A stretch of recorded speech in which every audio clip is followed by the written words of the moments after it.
Hello বন্ধুরা, primary TET খুব important একটা পরীক্ষা। জানি না কবে হবে। তবে যেহেতু সরকার চেঞ্জ হয়েছে, তো একটা আশার আলো রয়েছে। দেখাই যাক। তো আমাদেরকে নিরাশ হলে হবে না। প্রথমত আশাবাদী হয়ে আমাদেরকে প্রিপারেশন নিতে হবে। কারণ আমরা খুব কষ্ট করে ট্রেনিং করেছি, এতদিন পড়াশোনা করেছি। তো প্রাইমারি টেট যদি সামনে আসছে বলে আ আমরা আশার ইঙ্গিত পাচ্ছি। তো সেই ইঙ্গিতটাকে একটু স্মরণ রেখে আমরা আমাদের প্রিপারেশন একটু ধীরে সুস্থে আমরা চালিয়ে যাব। ঠিক আছে? এমন নয় যে খুব দ্রুত গতিতে আমাদের প্রিপারেশন কমপ্লিট করতে হবে, এরকম নয়। আমরা ধীর গতিতে একটু চালিয়ে যাব। আমি যেহেতু তোমাদেরকে অঙ্ক শেখাই, তো অঙ্কের পেডাগোগি এবং অঙ্কের যে কনসেপচুয়াল কোয়েশ্চেন, যে ধারণাগত অঙ্কগুলো রয়েছে, সেগুলো আমরা আস্তে, আস্তে শেখার চেষ্টা করব। যেমন আজকের ক্লাসে আমরা ১০ টি এরকম ধারণাগত অঙ্ক, যেগুলো প্রাইমারি টেটে খুব রিলেভেন্ট, সেই ধরনের অঙ্ক নিয়ে আলোচনা করব। ঠিক আছে? তো চলো শুরু করি আজকের ক্লাস। ক্লাস অবশ্যই একটু লাইক করে দিবে। ঠিক আছে? সব্বাই লাইক করে দেবে। কারণ এগুলো সচরাচর কোনো স্যার তোমাদেরকে করাবে না। আর আমি তোমাদেরকে ফ্রিতে করাচ্ছি। তো অবশ্যই একটু লাইক করে দিও। নেক্সট, ১ম প্রশ্ন দেখো। বলেছে যদি p একটি মৌলিক সংখ্যা হয় এবং p ৩ এর থেকে বড়, তাহলে p² - 1 সর্বদা নিচের কোন সংখ্যা দ্বারা সম্পূর্ণ ভাগ করা যাবে? দেখো এই অঙ্কটিতে ম্যাক্সিমাম ভুল করে। ম্যাক্সিমাম। ৩ এর থেকে বড় তো একটা মৌলিক সংখ্যা। বলো ৩ এর থেকে বড় একটা মৌলিক সংখ্যা কি? ৫। তাহলে এখানে p এর মান যদি ৫ বসাও, তাহলে তুমি পাবে ৫² - 1। তার মানে ২৫ থেকে ১ বিয়োগ করে ২৪। এবার বলো কোনটা আমাদের উত্তর হবে? ২৪ কে তো ৬ দিয়েও ভাগ করা যায়, ১২ দিয়েও ভাগ করা যায়, ২৪ দিয়েও ভাগ করা যায়। ৩৬ হবে না, কিন্তু বাকি ৩ টি দিয়ে যায়। এবার কোনটা আমাদের উত্তর হবে? তো এখানে একটা কনসেপ্ট তোমাকে বুঝতে হবে। ঠিক আছে? আমি কনসেপ্টটা তোমাদেরকে বোঝানোর চেষ্টা করছি, ভালো করে বোঝো। এই যে p²-1, তার মানে a² - b² এর ফর্মুলা, এটা স্কোয়ার দিয়ে দাও। a²-b², তার মানে p+1 একটা, a+b একটা, আর একটা হবে a-b একটা। ঠিক আছে? এবার তোমরা কি জানো এটা পরপর কি হচ্ছে? পরপর দুটি জোড় সংখ্যা হবে। কারণ p তো মৌলিক সংখ্যা, ৩ এর থেকে বড়। আর মৌলিক সংখ্যার সঙ্গে ১ যোগ করো বা ১ বিয়োগ করো, দুটেই তুমি জোড় সংখ্যা পাবে। ধরো এটা ৫, এই p এর মানটা ৫। তাহলে ৫ আর ১ একটা, আর ৫ মাইনাস ১ একটা। তাহলে এটা হবে ৬, আর এটা কত হবে? এটা হবে ৪। তো পরপর দুটি জোড় সংখ্যা পাবে। এটা মনে রাখবে। এবার এখানে একটা তোমাদের কনসেপ্ট কাজে দেয়। যদি পরপর দুটি জোড় সংখ্যার গুণফল সবসময় ৮ দিয়ে ভাগ করা যায়। যেকোনো দুটি পরপর সংখ্যা নাও, জোড় সংখ্যা, গুণ করো, দেখবে ৮ দিয়ে ভাগ করা যাবে। ঠিক আছে? তুমি বিশ্বাস না হয় তো ১০ আর ১২। ১০ আর ১২ কত হয়? ১২০, ৮ দিয়ে ভাগ করা যায়। তুমি এরকম নিতে পারো কি বলে ৮ আর ১০, ৮ আর ১০ ৮০, ৮ দিয়ে ভাগ করা যায়। তো এটা মনে রাখবে, এটা মনে রাখার বিষয় যে পরপর দুটি জোড় সংখ্যার গুণফল সর্বদা ৮ দিয়ে ভাগ করা যায়। তার মানে এই পুরোটাকে ৮ দিয়ে ভাগ করা যাবে। এবার তুমি বলো ৬, ১২ আর ২৪ কোনটা ৮ দিয়ে ভাগ করা যায়? ৮ দিয়ে ভাগ করা যায় ২৪ কে। তো আমাদের অ্যান্সার হবে ২৪। এছাড়াও আরেকটা ধারণা তোমাদেরকে দিই। সেটা কি? সেটা হচ্ছে এই যে p+1 আর p-1, এর মানেটা কি? এর মানে দেখো, আমি যদি এরকম বলি p-1, তারপরে p, ১ যোগ করে দিলাম p, আরো ১ যোগ করে দিলে p+1। তাহলে এই যে ৩ টি পরপর সংখ্যা, এর গড় হচ্ছে p। ঠিক না? মানে p হচ্ছে ৩ টি সংখ্যার গড়, বা ৩ টি পরপর সংখ্যার গড় হচ্ছে p। তো p তার মানে ৩ দিয়ে অবশ্যই ভাগ করা যাবে। পিটাকে ৩ দিয়ে, কারণ পরপর ৩ টি সংখ্যার গড় ওটা। তো পরপর ৩ টি সংখ্যার গড় যদি p হয়, তো p অবশ্যই ৩ দিয়ে ভাগ করা যায়। ঠিক আছে? এবার ওহোহো! ১ সেকেন্ড, একটুকু ধারণা আমি তোমাদেরকে বলে দিচ্ছি। পরপর ৩ টি সংখ্যার হলেই যে p হবে তার মানে নেই। ঠিক আছে? হ্যাঁ, সেই সংখ্যা দিয়ে ভাগ করা যাবে। যেমন আ ধরো পরপর সংখ্যা ৫, ৬, ৭। তো এর গড় যদি ৬ হয়, তার মানে তার মানে ৫ ৭ ৩৫। ওকে, ১ সেকেন্ড। এখানে একটু কনসেপ্টটা তোমাদেরকে ক্লিয়ার করাতে হবে। এটা ৩ টি সংখ্যার পরপর, মানে এই যে কি বলে যে তোমাদেরকে বোঝাবো? p+1 আর p-1, এই ৩ টি পরপর সংখ্যা হচ্ছে p-1, p আর p। তার মানে এই পুরোটা p ৩ এর গুণিতক হয়। এইটা তো আমি নিয়ম জানতাম। ঠিক আছে? যাই হোক, আ p ৩ এর গুণিতক হবে, এটুকু আমি বুঝতে পারছি। তো ৮ দিয়েও ভাগ করা যাবে এবং ৩ দিয়েও ভাগ করা যাবে। ঠিক আছে? এই দুটোর গুণফলকে ৩ দিয়ে ভাগ করা যাবে। কেন দেখো ৩ দিয়ে ভাগ করা যাবে? কারণ যখনই তুমি কোনো মৌলিক সংখ্যার সঙ্গে ১ যোগ বা ১ বিয়োগ করবে, দেখবে একটা যে কোনো একটা 3 দিয়ে ভাগ করা যাবেই যাবে। যেমন এখানে 6 কে 3 দিয়ে ভাগ করা যায়। আমি তর্কের খাতিরে যদি আরেকটু তোমাদেরকে বোঝানোর চেষ্টা করি, ঠিক আছে?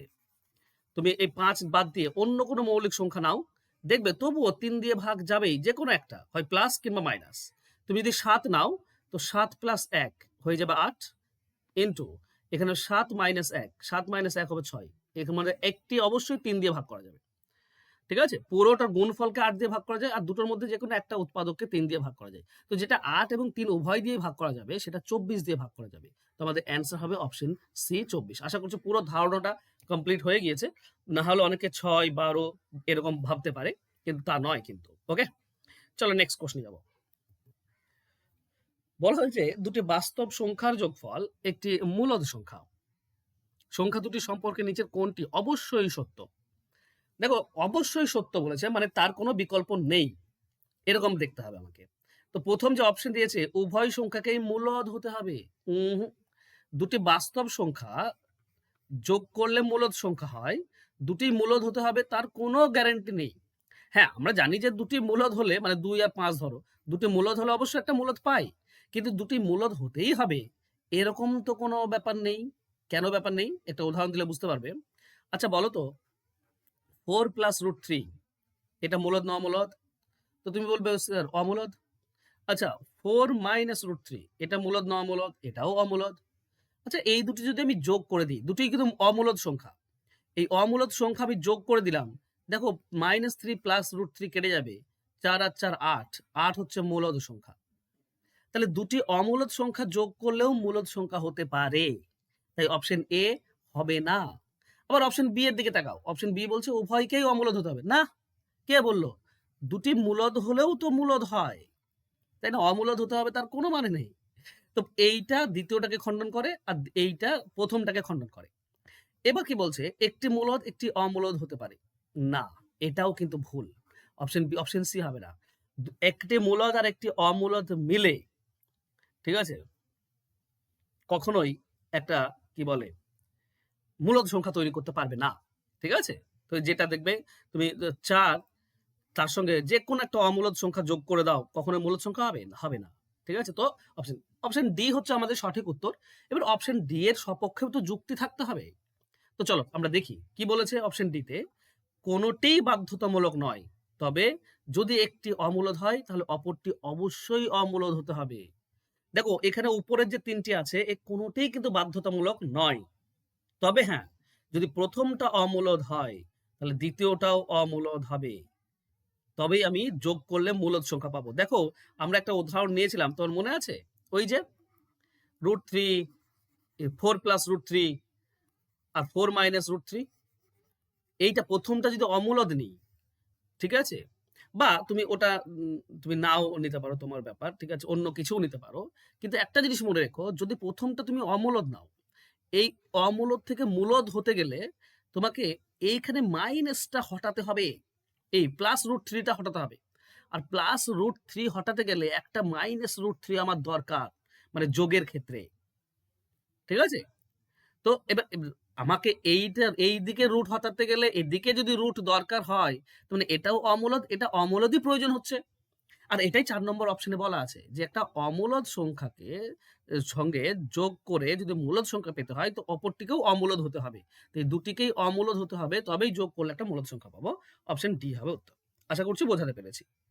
চলো যাবো নেক্সট কোশ্চেনে। এক্স একটি ঋণাত্মক সংখ্যা, নিচের কোনটি সর্বদাই সবচেয়ে বড় মান নির্দেশ করবে? দেখো এখানে অনেকেই ম্যাক্সিমাম ক্ষেত্রে 0 ধরার চেষ্টা করে, 0 ধরলে তো অবশ্যই একদম ভুল, 0 কখনোই ধরা যাবে না। মাইনাস, অনেকে 1 -1 ধরে, -1 ধরে করলেও অনেক সময় হতে পারে কি 2-3টি একই মান পেয়ে যেতে পারে। ঠিক আছে? তো সব থেকে ভালো উপায় কি? ভালো উপায় 1 না ধরে 2 ধরো। ধরো এক্স এর মান -2, এক্স এর ভ্যালু হচ্ছে -2, নেগেটিভে ধরতে হবে কিন্তু, কেন বলে গেছে নেগেটিভ মান। তাহলে প্রথম অপশনে কি আছে? মাইনাস আছে, মাইনাসের পর এক্স আছে, এক্স এর মান কি? এক্স এর মান -2, তাহলে এখানে আমরা পাবো +2। দ্বিতীয় অপশনে আছে কি? এক্স স্কোয়ার মানে -x, ওকে এক সেকেন্ড, -2 তার স্কোয়ার, তাই না? এক্স স্কোয়ার মানে কি? এক্স স্কোয়ার মানে হচ্ছে -2 তার পুরোটা স্কোয়ার। পুরোটা হবে কেন? এক্স স্কোয়ার দেওয়া আছে। তাহলে এখানে আমরা কি পাবো? +4 পাবো। আচ্ছা, এখানে এক্স স্কোয়ার মাইনাস এক্স দেওয়া আছে। এক্স স্কোয়ার মানে -2 তার whole square minus x, x এর মান হচ্ছে -2, সরি, -2। এ মাইনাস আলাদা আর এটা মাইনাস, এটা এক্স এর নেগেটিভ, ঠিক আছে? তাহলে আমরা কি পাচ্ছি? এখানে পাচ্ছি +4 আর এখানে মাইনাসে +2 তার মানে 6 আর লাস্টেরটা আছে কি 1 -2 তার মানে হবে 1 + 2 অর্থাৎ 3। এবার কোনটা বড় মান নির্দেশ করছে? 6 মানে 3 নম্বরটা, ওই যে এক্স স্কোয়ার মাইনাস এক্স, এইটা নির্দেশ করছে। এবার তুমি যদি হতো কি বলতো, যদি এক্স 1 ধরতে না -1, তো হতে পারে সব 1 চলে এলো, ঠিক আছে, 2-3টে 1 চলে এলো, তখন মুশকিল হয়ে যায়। তো চেষ্টা করবে খুব বেশি বড় না ধরার, তবে খুব বেশি ছোটও না ধরার। ওকে, চলো নেক্সট কোশ্চেন। একটি ট্র্যাপিজিয়ামের দুটি অসমান্তরাল বাহু সমান। ট্র্যাপিজিয়ামের সম্পর্কে নিচের কোন তথ্যটি সঠিক? দেখো, ট্র্যাপিজিয়াম অর্থাৎ সমান্তরাল বাহু থাকবে। এবার দুটি অসমান্তরাল বাহু যদি সমান বলে, তার মানে এরকম দেখাবে, ঠিক আছে? তার মানে এটা একটা সমদ্বিবাহু ট্র্যাপিজিয়াম দেখাবে। সমদ্বিবাহু ট্র্যাপিজিয়ামের মান কি জানো? সমদ্বিবাহু ট্র্যাপিজিয়ামের মান হচ্ছে এই যে নিচের দুটি কোণ দেখতে পাচ্ছ এটা সমান, আবার উপরের যে দুটি কোণ এটা সমান, আবার এই বিপরীত কোণ দুটি 180 ডিগ্রি। বিপরীত কোণগুলো 180 ডিগ্রি হয়, ঠিক আছে? তো এখানে একটি সামান্তরিক তৈরি হবে না, সামান্তরিক হবে না। বিপরীত কোণগুলির সমষ্টি 180 ডিগ্রি। হ্যাঁ, অপশন বি টা সঠিক উত্তর হবে, ঠিক আছে? পরস্পরকে সমকোণে ছেদ করে না, এর বাহুর দৈর্ঘ্য না, এটা একটাও নয়, অপশন বি হবে সঠিক উত্তর, ঠিক আছে? চলো নেক্সট। যদি একটি ভগ্নাংশের লব এবং হর উভয় ধনাত্মক হয় এবং হরের মান লবের চেয়ে বড় হয়, হর বেশি, তবে লব ও হর উভয়ই একসাথে একটি ধনাত্মক সংখ্যাকে যোগ করলে নতুন ভগ্নাংশটির মান কি হবে? মূল ভগ্নাংশ থেকে ছোট হবে, বড় হবে, এইসব দিয়ে চেয়েছে। দেখো, এই ধরনের অঙ্কের ক্ষেত্রে যেটা করলে তোমাদের সবার থেকে সুবিধা হবে আমি মনে করি, সেটা হচ্ছে কি, ধরে নাও প্রথমে ভগ্নাংশটা হচ্ছে হাফ। হাফ এর মান কত? এর মান হচ্ছে 0.5, ঠিক আছে? এবার একই সংখ্যা উপর নিচে যোগ করতে হবে। একই সংখ্যা, ধরো উপরে 1 যোগ করো বা 2, যা তোমার খুশি। আচ্ছা, একই যোগ করো, উপরে যদি 1 যোগ করো 2 হবে, আর নিচে 1 যোগ করলে 3 হবে। এটার মান কত? এটার মান 0.66 হয়, তাই না? তার মানে বেড়ে গেল মানটা, মানটা বেড়ে গেল। তার মানে যদি উভয় লব এবং হর উভয়ে যদি একসঙ্গে একই সংখ্যা যোগ করা হয়, তাহলে মানটা বেড়ে যাবে, মূল ভগ্নাংশ চেয়ে বড় হবে। অপশন বি হবে সঠিক উত্তর, ঠিক আছে? চলে যাবো নেক্সট কোশ্চেনে। এটি ঘনকের প্রতিটি ধার বা বাহুর দৈর্ঘ্য 50% বৃদ্ধি করা হলো, ঘনকের সমগ্র তলের ক্ষেত্রফল কত বাড়বে? আচ্ছা, আমরা একটা জিনিস কি বলতো, ক্ষেত্রফল সবসময় কি জানি? ক্ষেত্রফল যদি বলে দেয় তাহলে আমরা জানি 2x plus x square divided by 100%, এই একটা ফর্মুলা জানি আমরা, তাই না? বা আমরা সাকসেসিভ মেথডে কি জানি? X plus y plus x y divided by 100%, এটা জানি। কিংবা এর থেকেও একটা সহজ, যদি ক্ষেত্রফল বলে, ঘনক নয় কিন্তু, মানে আয়তন নয় কিন্তু, ক্ষেত্রফল বললে কি করব? এই 50-এর সঙ্গে 50 যোগ করব, তাহলে হবে 100, প্লাস 50-এর 50% বের করব, মানে 25, বাস এটুকুই হয়ে যায়, 125। মনে থাকলে, মানে এই যে 50% মানে কি, তুমি ধরে নেবে যে দুটি 50%। এবার বলো, দুটি 50% আমরা কি করি? একবার যোগ করি 100, আর 50-এর 50% বের করি 25, 125, এটাই আমাদের উত্তর হয়ে যাবে। ওকে, চলো নেক্সট। এটা তোমরা বের করবে, আমরা আরো এর থেকে কঠিন অঙ্কে যাই, ঠিক আছে? ওকে, এর থেকে কঠিন অঙ্কে যাই। তোমরা এক কাজ করো, 7 নম্বরটা তোমরা বের করবে, ঠিক আছে? গসাগু 12 আর লসাগু হচ্ছে 72, তাহলে কত জোড়া হবে সেটা তোমরা বের করো। 8 নম্বরে এসো। যদি কখনো এরকম ফেস করো, ঠিক আছে, যদি এরকম ফেস করো যে উপরে উপরে যে গসাগু হয়, উপরে কি আছে? 50, 40, 30 আর 20, এর গসাগু কত? এর গসাগু 10। তো উপরগুলোকে 10 দিয়ে ভাগ করো, তাহলে 50-কে 10 দিয়ে ভাগ করলে 5, তো 2 এর পাওয়ার 5 মানে হবে 32। তারপর 3 এর পাওয়ারে 40 হয়, 40-কে 10 দিয়ে ভাগ করলে 4, তার মানে হবে 81। 4 এর পাওয়ার 30-কে 10 দিয়ে ভাগ করলে 3, তো 4 এর পাওয়ার 3 মানে হচ্ছে 64। আর 5 এর পাওয়ার 20-কে 10 দিয়ে ভাগ করলে 2, তার মানে হচ্ছে 25। তো বৃহত্তম হচ্ছে 81, মানে 3 এর পাওয়ার 40, এইটা হচ্ছে বৃহত্তম। অ্যান্সার হবে অপশন বি। এটাকে এভাবেই করলেই সব থেকে সহজ এবং ইজিয়েস্ট মেথডে পেয়ে যাবে। ঠিক আছে? আচ্ছা, ঘড়ির কাঁটার এই যে ব্যাপারটা রয়েছে, এই জায়গাটা অনেকেই ভুল করো। ঠিক আছে? ব্যাপারটা বোঝো। ঠিক আছে? ৩:১৫ বাজছে। আচ্ছা, যখনই ৩:১৫ বেজে গেল, ঠিক আছে? তো মিনিটে ১৫ মিনিট মানে মিনিটের কাঁটাটা একদম ৩ এ থাকবে। কিন্তু ঘন্টার কাঁটাটা একটু এগিয়ে চলে আসবে, তাই না? ঘন্টার কাঁটাটা একটু এগিয়ে চলে আসবে। কেন? কারণ ওই যে ১৫ মিনিট হয়েছে, ওই ১৫ মিনিটের জন্য তো এ একটু চলে আসছে, এ চলে আসবে। তাই না? এবার বলো তুমি, এই যে ১ ঘন্টাতে মানে ৬০ মিনিটে ৩০ ডিগ্রি যায় ঘন্টার কাঁটাটা। তাহলে ১৫ মিনিটে ৪ ভাগের ১ ভাগ ৭.৫ ডিগ্রি যাবে। এই হচ্ছে ব্যাপার। ৭.৫ ডিগ্রি যাবে। ব্যাপারটা বুঝছো? হ্যাঁ, এভাবেই করি আমরা। খুব সহজে পেয়ে যাই। ঠিক আছে? এই পুরোটা কত? এই পুরোটা হচ্ছে তোমার ১ ঘরও যায়নি। ১ ঘরও যায়নি, সেই ঘরেই আছে।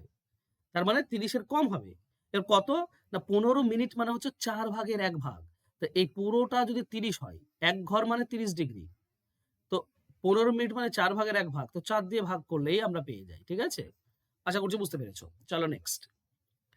বলেছে প্রথম ১০০টি স্বাভাবিক সংখ্যার গড় যদি m হয়, তাহলে প্রথম ১০১টি স্বাভাবিক সংখ্যার গড় কত? তার মানে একটি সংখ্যা বাড়ানো হয়েছে। তো মনে রেখো, যদি পরপর একটি সংখ্যা বাড়ানো হয়, তাহলে পরপর হলে 0.5 বেড়ে যাবে। আর জোড় যদি বিজোড় বলে তাহলে ১ বেড়ে যাবে। তার মানে এটা m প্লাস 0.5 হবে। যদি বলতো ২ ঘর বেড়েছে, ঠিক আছে? ২ ঘর বা জোড় সংখ্যা। জোড় মানে ২ ২ করে বাড়ে তো জোড়ে, তখন m প্লাস 1 হয়। তোমাদেরকে একটু বোঝাই আমি। খেয়াল করো, ১০০টি সংখ্যার গড় কত? তো ১ থেকে ১০০ এর গড় হবে প্রথম আর শেষ সংখ্যা যোগ করে ২ দিয়ে ভাগ। তার মানে ১০১ ডিভাইডেড বাই ২। তার মানে হচ্ছে ৫০.৫। এইটা হচ্ছে m এর মান। ঠিক? তুমি খেয়াল করো, যদি ১০১টি হয়, একটি যদি বেড়ে যায়, তাহলে গসাগু গড় কত হবে? 1 প্লাস প্রথম প্লাস শেষ ডিভাইডেড বাই 2। তার মানে ১০২ কে ২ দিয়ে ভাগ। তার মানে ৫১। তো আগে ছিল ৫.৫, এখন ৫১, ০.৫ বাড়লো। তার মানে এটা হচ্ছে m প্লাস ০.৫, ০.৫ বেড়ে গেল। তো মনে রেখো, পরপর সংখ্যা যদি হয়, তাহলে ১ ঘর মানে ০.৫ বাড়বে। আর জোড় বিজোড় যদি বলে, তো ১ ঘর মানে 1 বাড়বে। ঠিক আছে? তো অ্যান্সার হবে অপশন সি। এটা যদি জোড় সংখ্যা বলতো তো অপশন বি উত্তর হতো। ওকে? আচ্ছা, প্রাইমারি টেট এবং সি টেটের জন্য যদি স্পেশাল নোটস তোমরা কালেক্ট করতে চাও, তুমি অধ্যায় ভিত্তিক তুমি অঙ্ক পেয়ে যাবে। অঙ্কের এ টু জেড পেডাগোগি পেয়ে যাবে ব্যাখ্যা সহ। বাংলা ভাষা এবং বাংলা পেডাগোগি পেয়ে যাচ্ছ। ইংরেজি এবং ইংরেজি পেডাগোগি পাবে। পরিবেশবিদ্যার পেডাগোগি, শিশু মনস্তত্ত্ব এবং পেডাগোগি। মানে এ টু জেড ডাব্লিউ টেট এবং সি টেটের জন্য পেয়ে যাবে মাত্র ১৯৯ টাকায়। তোমরা যদি পেতে চাও বা নোটসগুলো নিতে চাও, তো এর নিচে ফোন নাম্বার দেওয়া আছে, জাস্ট যোগাযোগ করে নিও। আর আজকে ক্লাস আশা করছি তোমাদের ভালো লেগেছে। যদি ভালো লাগে তো অবশ্যই একটা লাইক করে দিও। আর পরবর্তীতে এরকম ক্লাস চাও কিনা অবশ্যই কমেন্ট বক্সে আমাকে জানাবে। ঠিক আছে? থ্যাংক ইউ সো মাচ বন্ধুরা, আজকে আমার সঙ্গে জুড়ে থাকার জন্য। দেখা হচ্ছে নেক্সট ক্লাসে। বাই।